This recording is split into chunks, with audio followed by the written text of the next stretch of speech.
Aqui estamos nós, olhando para esse grande conflito. O que nos leva a essa pergunta sobre o mal.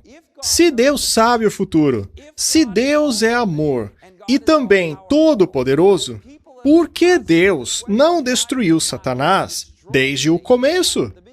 Tudo bem, Satanás começou uma rebelião no céu, ele tinha livre-arbítrio, ele corrompeu a própria sabedoria, ele quis tomar o lugar de Deus. Mas por que Deus não acabou com ele logo de cara? Você já se perguntou isso? Depois da rebelião de Satanás, será que Deus tinha poder para expulsar Satanás como um inseto? Deus é todo-poderoso. Ele podia ter feito pum e Satanás desaparecido. Deus não provou o seu amor por nós lá no Calvário. Portanto, não há dúvida sobre o poder de Deus e o amor de Deus, ok? Não há se na equação. Ah, se Deus é poderoso ou se Deus é amor. Isso já foi provado. Não existe dúvida sobre essas coisas. Mas vamos especular ainda assim. Imagine que Lúcifer, que agora se tornou o diabo, o adversário, tem agora 1/3 dos anjos ouvindo aos seus enganos, fazendo parte de sua rebelião, como vimos lá no livro de Apocalipse. Agora, você consegue imaginar o que foi que ele disse para esses anjos? A Bíblia diz que quando Satanás mente, ele está falando a sua língua nativa. Já leram isso, não? Então, basta ele abrir a boca para começar a mentir. Ele mentiu para os anjos. E ele queria o trono de quem? O trono de Deus. Portanto, é óbvio que ele mentiu a respeito de Deus. Com certeza. E esses rumores despertaram dúvidas em suas mentes. Afinal, era a primeira vez que eles ouviam uma coisa como essa. Até então, o caráter de ninguém havia sido questionado. Para eles, Satanás era bom, Deus era bom. Agora, imaginem se, de repente, Deus reunisse todos os anjos e dissesse: Anjos, eu destruí Lúcifer. Você consegue imaginar o impacto que isso teria na mente dos anjos? Eles eram seres pensantes com livre-arbítrio? Vamos fazer uma analogia. Imagine que alguém que trabalhe na Casa Branca não gostasse do presidente e quisesse prejudicá-lo com mentiras. Ele então contacta os jornalistas e diz: Vejam, eu tenho coisas perturbadoras para revelar sobre o presidente. São segredos terríveis que vocês nem imaginam.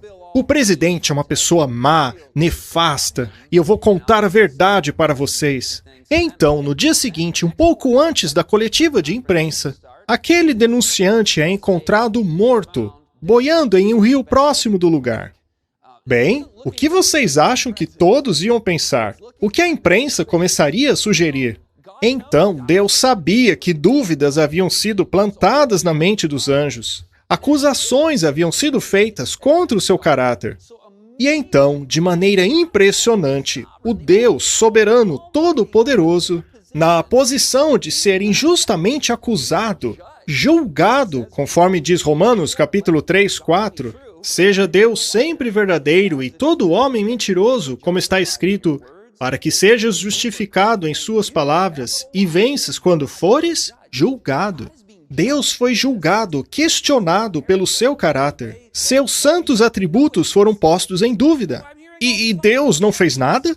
Não, ele vindicaria o seu caráter. Em Apocalipse 16, verso 7, e capítulo 19, verso 2, é feita a seguinte declaração: Justos e verdadeiros são os seus juízos. O caráter de Deus é vingado no final. Toda língua confessará que Jesus é o Senhor.